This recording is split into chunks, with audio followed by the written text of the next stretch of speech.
Hallelujah. Let's pray. Hallelujah. O mong banal, maraming salamat sa araw na ito na dinako mo kami sa lugar na ito. Hindi aksidente, hindi kami pinilit. Bagkus, Panginoon, kilala ka namin na sinabi mo, kailangan namin makipag-fellowship sa iyo. One day, sa isang linggo, 6 na araw ang itinalaga mo sa amin. Panginoon, ayaw namin nakawin pa ang isang araw na nasa sa iyo dahil ito ang aming buhay.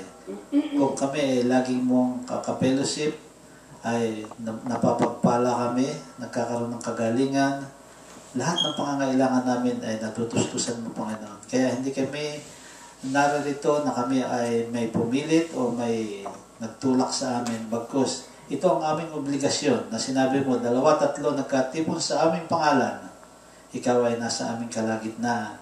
Katulad din ng mga fellowship sa araw na ito, sa iba-ibang church, Panginoon, sabay-sabay, ikaw ay naroon sapagkat ikaw ay makapangyarihan Diyos. Kaya Panginoon, maraming salamat. At ikaw manguna sa amin sa magitan ng Espiritu Santo sa mensahe mo sa araw na ito. In Jesus' name. Amen. Amen.